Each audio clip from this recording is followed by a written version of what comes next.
briefly, and that was, I finished my schooling while traveling on Ringling because I joined when I was about 14, so I finished 8th grade through high school with tutoring and homeschooling, and it was amazing because I was able to go to all these incredible landmarks throughout the America that I would have probably only read about, and visit them with my tutor, and it was incredible. And besides that, you're in a dressing room with women from all over the world, Spain and Poland and Bulgaria and Germany and Italy and you name it.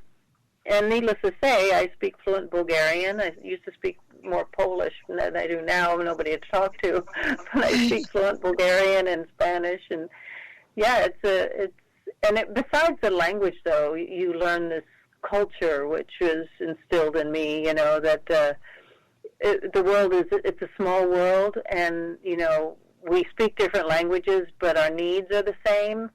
But we're brought up under different roofs, and so nobody chooses the roof you're brought up under, and so it's not a blessing or a curse. It's more you're able to make do with what you got and what was given to you, and where you were born, and what family you were born into, and the circus family is very close knit, and even if you don't speak the language, there's a commonality between the performers and people, and it's a kind of like an unspoken bond that people have in our business.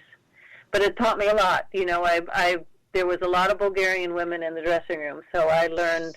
And at that time, it was a communist country, and a lot of these women, didn't have washing machines, and everything was sewn by hand. And I learned a lot, and I learned to appreciate everything that I have. We were brought up here in Sarasota without air conditioning, and I considered not rich, but when you see what a lot of these people from other countries were brought up without, you did feel rich when you stop and think about it. Yeah. And so is that where you learned to sew? Because you make a lot of costumes and other things, don't you? Yes, I learned to sew, I learned to crochet, I learned to cook, I learned to clean, I learned take 3 towels and you can make a robe out of it. What little piece of material I could make something out of it and not to waste. It was a great lesson, and I was fortunate. I feel fortunate to have, in those very influential years of my life, to be surrounded by those different cultures and to learn. Yeah. I just think that's wonderful. I can just imagine it, and it sounds like a movie. It probably is a movie. But, I think that's such a great story. So continuing on the international theme, most people don't know about the International Circus Festival that's in Monaco, or I think it's in Monaco. It's like the Oscars for the circus world. And, absolutely. You have won a couple of the great awards they have there, the Silver Clown, and the other one is the Madame de Cirque, is that right? Les Dames du Cirque, yes, it's the Lady of the Circus.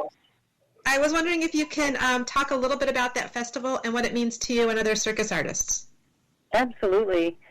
Princess Grace and Prince Rainier started it, and I can't tell you the exact year they started it, but I myself, when I was still on Ringling in 1977, it was a year that, it was the second year with my Roman Ring act that I was already performing, and so Ringling took over a group of acts to Monte Carlo, and my father joined us. He did his little car, and there was some other clowns, there was high wire, there was cheetah board, there was quite a few acts from Ringling that went over, and basically what the International Circus Festival of Monte Carlo is, it's a competition, and it's 40 acts from all over the world that compete, and you don't compete in aerial to aerial or animals. It's all competition, And so when I went there in '77 with my dad, I won.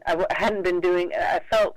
I kind of say that I was green in the sense I only had a year under my belt with the act, so it wasn't really. I was still growing.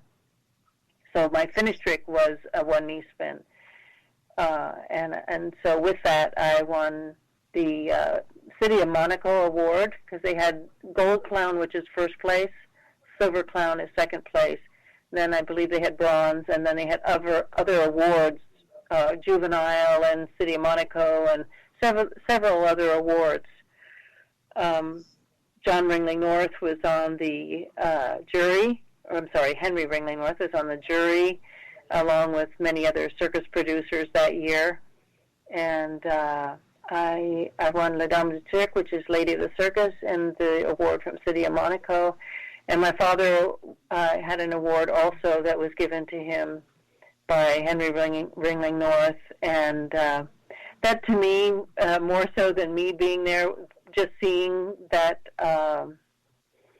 that connection, because my father was on Ringling for over 60 years, and here's one of the Norths, the Ringling Norths, on the jury, handing my father and reaching out and shaking hands. And I actually have it on a photograph. It was just, time stood still for me, because these two people went back so many years, and on Ringling Brothers, and here they are again meeting in Monte Carlo. It was great. Yeah. It was just really, for me, it was a wonderful moment. And then I went back again 10 years later. They asked for me to come back. I had already started this full flyaway somersault that I did from the Roman rings and without a safety or belt, and did a somersault and caught a rope that was out in front of me, which gave me solo status and took me around the world. And with that, I won the Silver Clown, and again, Les Dames du Cirque, and that was in 1988. Wow. It was a great experience. It was, it's right there on the top notches of your, great accomplishments in life. Yeah. And but you don't get these places by yourself. So I'm not taking all the credits, because my godmother who taught me, my parents who created me and guided me. There's so many people, teachers and friends and such, that help you get to where you are in life. So upon their shoulders I stand, Yeah, I have heard you say that before, and I think it's wonderful. It's so true.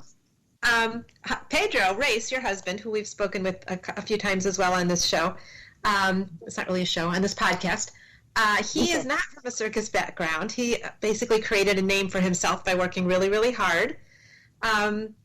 He is also pretty much world known, I'd like to say, in the circus world.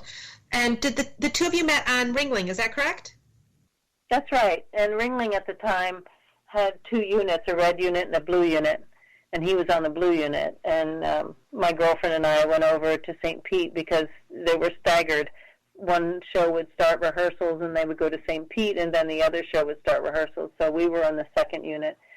And so we went to go see his act in St. Pete, and we were just blown away because they were daredevils. And I guess Daredevil is the daredevil you admire, just like you're a race car driver, I guess.